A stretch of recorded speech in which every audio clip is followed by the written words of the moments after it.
નમસ્તે મિત્રો, ફરી એક વખત સ્વાગત કરું છું હું તમારું ગુજરાતી ટીપ ચેનલની અંદર. તો મિત્રો, આ વિડીયોની અંદર ગુજરાતનો ઇતિહાસ એટલે કે સ્પર્ધાત્મક પરીક્ષાની અંદર પૂછાયેલા ગુજરાતના ઇતિહાસના પ્રશ્નો અને તેના જવાબની અંદર આપણે ભાગ 2ની અંદર પ્રશ્ન 51થી 100 સુધીના પ્રશ્નો અને તેના જવાબ આપણે જોઈશું. તો મિત્રો, આ છેલ્લા 10 વર્ષની અંદર જે પૂછાયેલા પ્રશ્નો અને તેના જવાબ છે, મોસ્ટ આઈએમપી પ્રશ્નો. તો મિત્રો, તમે આ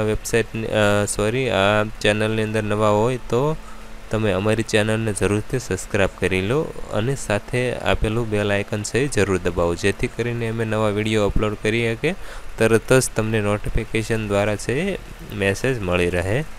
અને મિત્રો, તમને જો વિડીયો પસંદ હોય તો એક લાઈક જરૂર કરજો અને વિડીયોને તમારા મિત્રોને વોટ્સએપ, ફેસબુક કે ટ્વિટરની અંદર જરૂરથી શેર કરો, જેથી કરીને આપણા ગુજરાતના વિદ્યાર્થીઓ છે આગળ આવે. અને આ વિડીયોની અંદર લખાણની અંદર કોઈ પણ પ્રકારની ભૂલ હોય તો એના માટે હું માફી માગું છું. અને તમને આ વિડીયોની અંદર કોઈ પણ પ્રકારનું કાંઈ સમજાય નહીં તો અમારી વેબસાઇટ www.gujaratitips.com ની અંદર તમે જઈને ત્યાંથી આ પ્રશ્નો અને તેના જવાબ છે જાણી શકશો. તો ચાલો આગળ વધીએ. પ્રશ્ન નંબર 51, ભારતના લોખંડી પુરુષ તરીકે કોણ ઓળખાય છે? તો તેનો જવાબ છે ભારતના લોખંડી પુરુષ તરીકે સરદાર વલ્લભભાઈ પટેલ છે ઓળખાય છે. બરોબર. પ્રશ્ન નંબર 52 છે, કઈ ચળવળ માટે અમદાવાદમાં ઓગસ્ટ માસમાં ખોડિયાર વિસ્તારમાંથી નીકળેલા સરઘસમાં ઉમાકાંત કડિયાનું અંગ્રેજો હાથે મૃત્યુ થયું હતું? તો તેનો જવાબ છે હિન્દ છોડો આંદોલન હતું ત્યારે ખોડિયારનગર વિસ્તારમાંથી જે સરઘસ નીકળેલું તેમાં ઉમાકાંત કડિયાનું છે અંગ્રેજોના હાથે મૃત્યુ થયેલું હતું. પ્રશ્ન નંબર 53, સિદ્ધ શબ્દાનુશાસન ગ્રંથ તૈયાર થયો ત્યારે હાથી ઉપર મૂકી નગરમાં શોભાયાત્રા કાઢવામાં આવી હતી. આ શોભાયાત્રાની વિશેષતા શું હતી? તો તેનો જવાબ છે સિદ્ધ શબ્દાનુશાસન ગ્રંથ જ્યારે તૈયાર થયો ત્યારે તેને હાથીની અંબાડી ઉપર મૂકી અને શોભાયાત્રા કાઢવામાં આવી હતી. આ શોભાયાત્રામાં ગ્રંથના જે રચના કરનાર હતા તે અને રાજા બંને છે પગપાળા ચાલીને નીકળ્યા હતા, તે તેની વિશેષતા છે. પ્રશ્ન નંબર 54, સોલંકી વંશનો રાજા જયસિંહ સિદ્ધરાજ કેમ કહેવાયો? તો તેનો જવાબ છે જ્યારે જયસિંહ રાજાએ જૂનાગઢ જીત્યું હતું ત્યારે તે સિદ્ધરાજ તરીકે ઓળખાયો હતો. પ્રશ્ન નંબર 55, કયો ગ્રંથ સંગીતની ગંગોત્રી ગણાય છે? તો સામવેદ છે એ સંગીતની ગંગોત્રી ગણાય છે. પ્રશ્ન નંબર 56, આરજી હુકુમતના વડાપ્રધાન કોણ હતા? તો રતુભાઈ અદાણી છે આરજી હુકુમતના વડાપ્રધાન હતા. ઔરંગઝેબનો જન્મ ક્યાં થયો હતો? તો ઔરંગઝેબનો જન્મ છે દાહોદની અંદર થયો હતો. પ્રશ્ન નંબર 58, ગાંધીજીની આત્મકથાનું નામ શું છે? તો ગાંધીજીની આત્મકથાનું નામ સત્યના પ્રયોગો છે. પ્રશ્ન નંબર 59, નરસિંહ મહેતાનું જન્મસ્થળ કયું છે? તો તળાજા નરસિંહ મહેતાનું જન્મસ્થળ છે.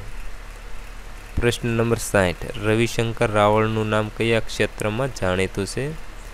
તો ચિત્રકલાની અંદર રવિશંકર રાવળનું છે નામ જાણીતું છે.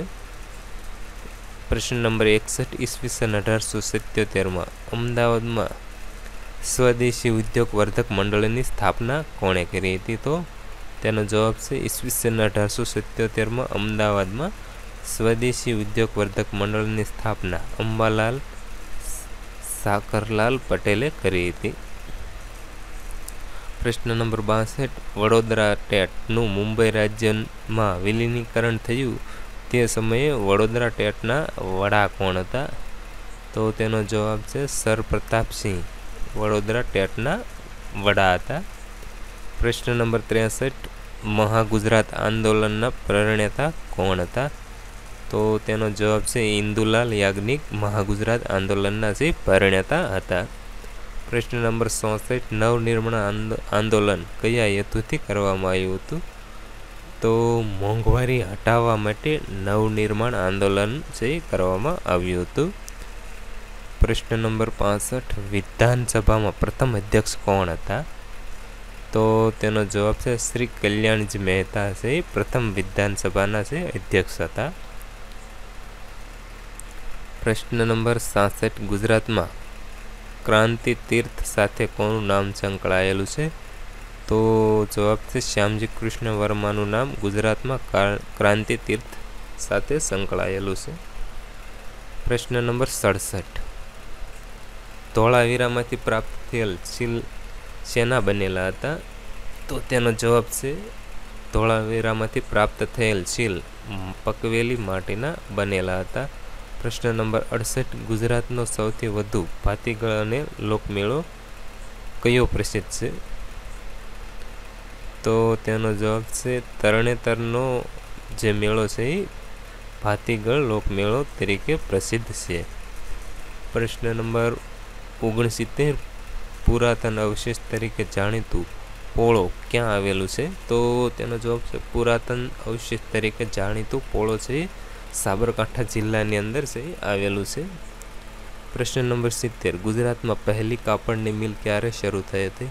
તો 1860ની અંદર ગુજરાતમાં પહેલી કાપડની મિલ છે શરૂ થઈ હતી.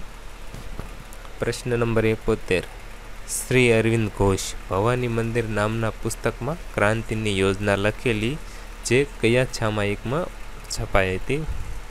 તો તેનો જવાબ છે સાવિત્રી સામાયિકમાં છપાઈ હતી.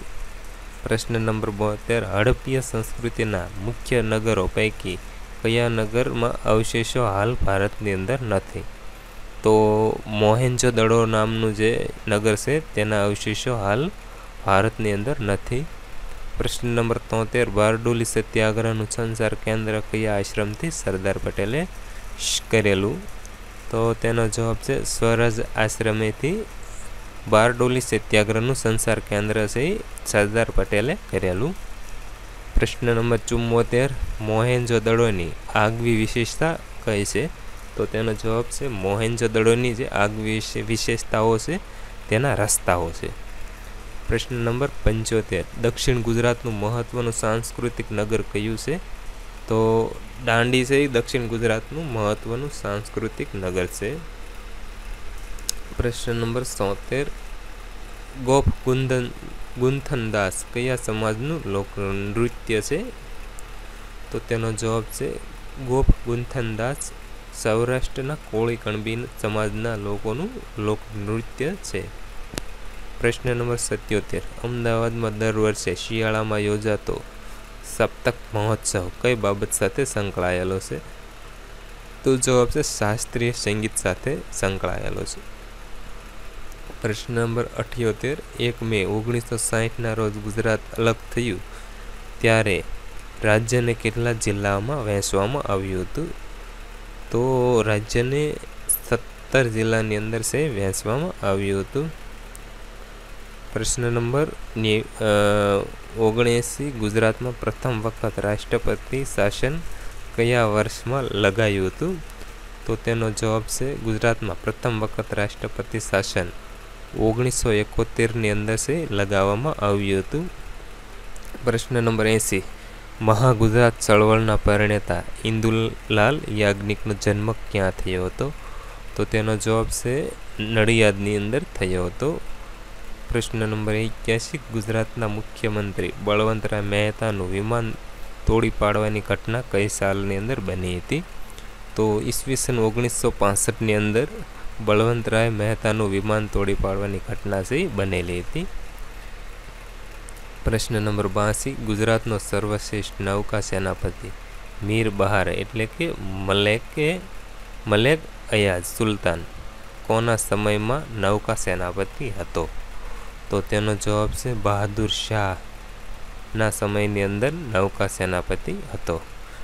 પ્રશ્ન નંબર 83, ઈસવીસન 1905માં ન્યાયાધીશ કિંગ્સફર્ડની બગી ઉપર બોમ્બ ફેંકનાર ક્રાંતિકારી ખુદીરામ બોઝની સાથે બીજા કયા ક્રાંતિકારી હતા? તો તેમનું નામ છે પ્રફુલ્લ ચોકી. પ્રશ્ન નંબર 84, ગાંધીજીના મત મુજબ કયું રાજ્ય રામ રાજ્ય સમાન હતું?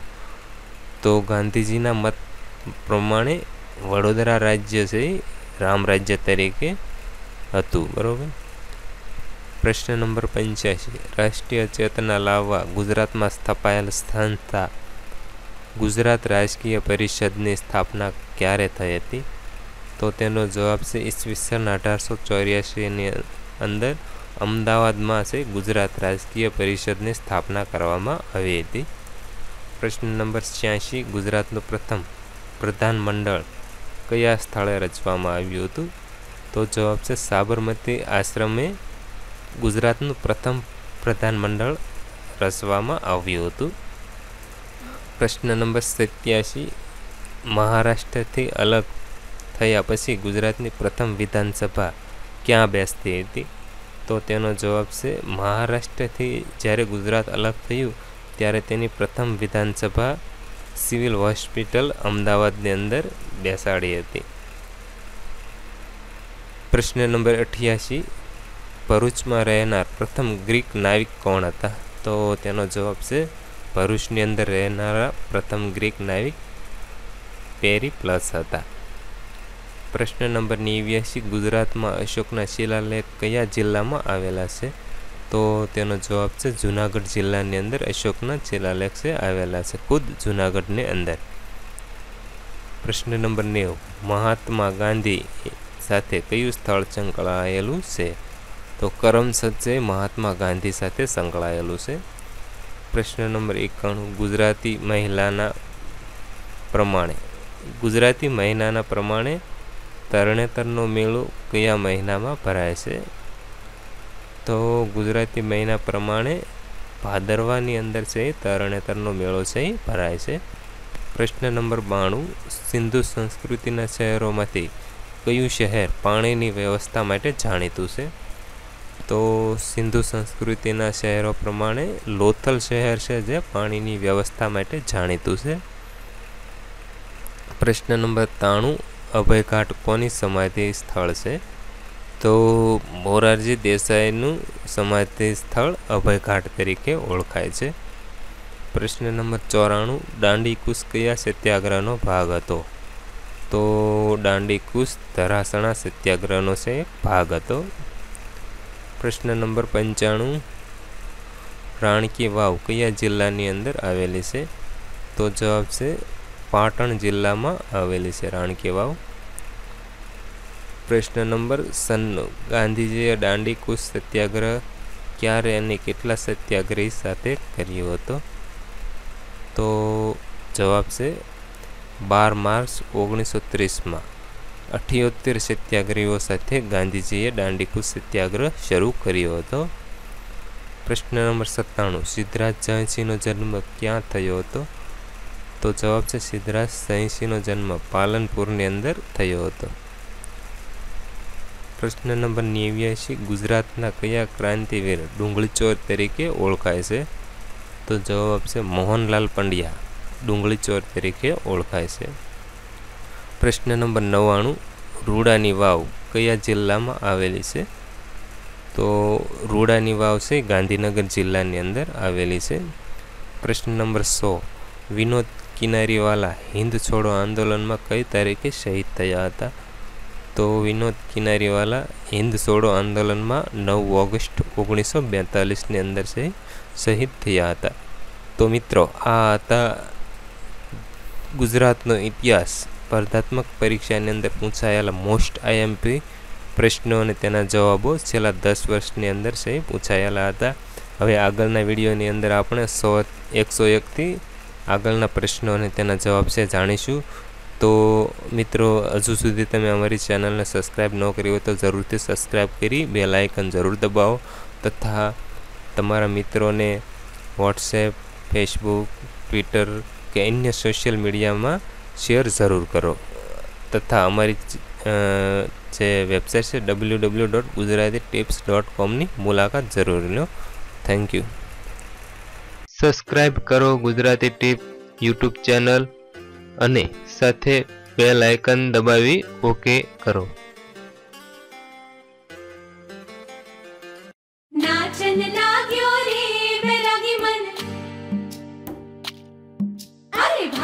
વંદના